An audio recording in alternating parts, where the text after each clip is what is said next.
United States. Detroit's Greater Grace Temple was packed with her family and friends. The guest list included Franklin's fellow musicians, famous actors, religious leaders and politicians, including former U.S. President Bill Clinton. Here are some of the speeches from the funeral, Aretha Franklin's family and her members. I remember when I was a kid, people used to always ask me, what does it feel like to be Aretha Franklin's granddaughter? And I'd always shrug my shoulders and go, I don't know, it's just my grandma. And at that young, I didn't really understand what that really meant. I knew she was someone special, I knew she was someone important, but I didn't really understand how big it was. As a kid, I've seen some of the greatest things. I've met some of the greatest people, and it was crazy because these amazing people were excited to meet me. And when I would go to her shows and watch her sing, it would be the best feeling in the world. Nothing sounded better to me than the way my grandma sings. Her voice made you feel something. You felt every word, every note, every emotion in the song she sang. Her voice brought peace. And watching her on stage from a young age to the last performance I saw her at, I knew that performing was something I was born to do. As a kid, I couldn't understand what it was like to be Aretha Franklin's granddaughter. But I didn't know what that meant. But now I know what it feels like. It feels amazing to see a woman so fierce, so courageous, gifted, so respected. And to be able to call that my grandmother, to know that I have that running through my blood, and that she's a part of who I am.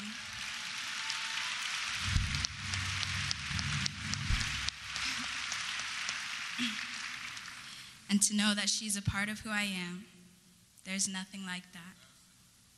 Every time I learn something new about my grandma, I see that I have so much of her in me, and it makes me smile. I'm so proud to have had someone like her in my life to pave the way for me. I love you, Grandma, and I will make you proud.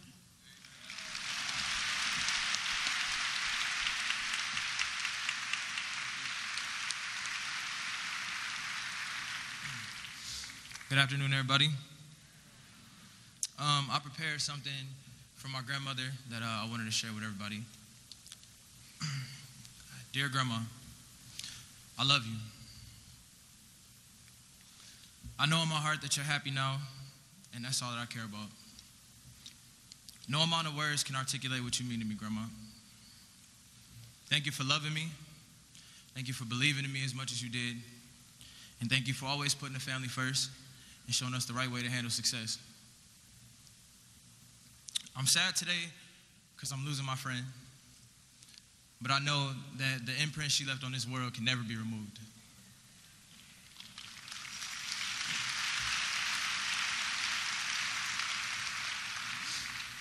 You showed the world God's love, and there's nothing more honorable.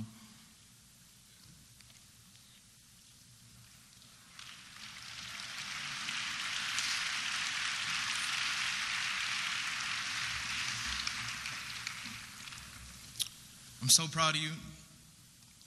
I know you'll be watching me from the windows in heaven, and I promise to carry our family legacy with pride and joy.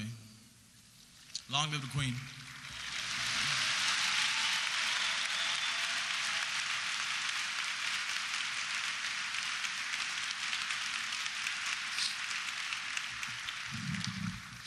I just want to first start out by saying I thank each and every person that's sitting in this auditorium. I thank each and every person who stood in line to see my aunt at the African American Museum at New Bethel Church. I want to thank everyone who bought an album, who bought a concert ticket. I want to thank everyone who ever took a picture of my aunt, whoever wrote an article about my aunt, and whoever loved every last song that she wrote.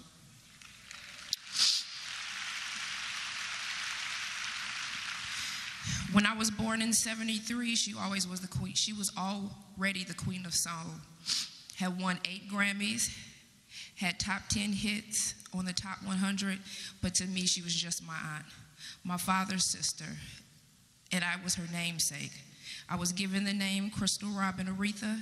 I was named after my mother's younger sister and my father's famous sister.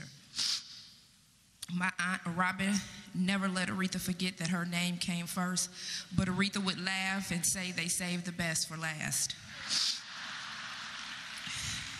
To the world, she was known as the Queen of Soul, but to me, she was just my aunt. The one who gave birth to my first road dog, Kelf. My aunt who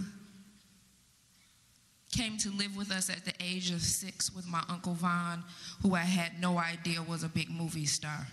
The aunt who sung at my high school graduation, taught me my bad shopping habits, and took her granddaughters, my daughters, and I to see Disney on Ice. My aunt who taught me that emeralds were more than diamonds when we shopped for my graduation gift that I'm wearing today. My aunt who gave me my open house for college and cooked dinner for my roommate and I when she came to visit Detroit for spring break. My aunt who had a picture of my best friend and I on her piano for over 20 years, the one who listened to me when I told her she had to have Jill Scott and Mary J on her Diva special, and she had to go on Wendy. My aunt who chartered a bus so our family could go to President Obama's inauguration and made sure I was front and center for the swearing in. The one who taught me the importance of capturing every moment with a picture or two. And after every award ceremony, she was my gossip girl. The one who could bring grown women and men to tears from the sound of her voice, and the only person on earth that could call me Chrissy. I will be forever grateful for every road trip, every person I ever met through my aunt, and I'm grateful for most of all that she had a loving brother who loved my mom, and they got married and made me.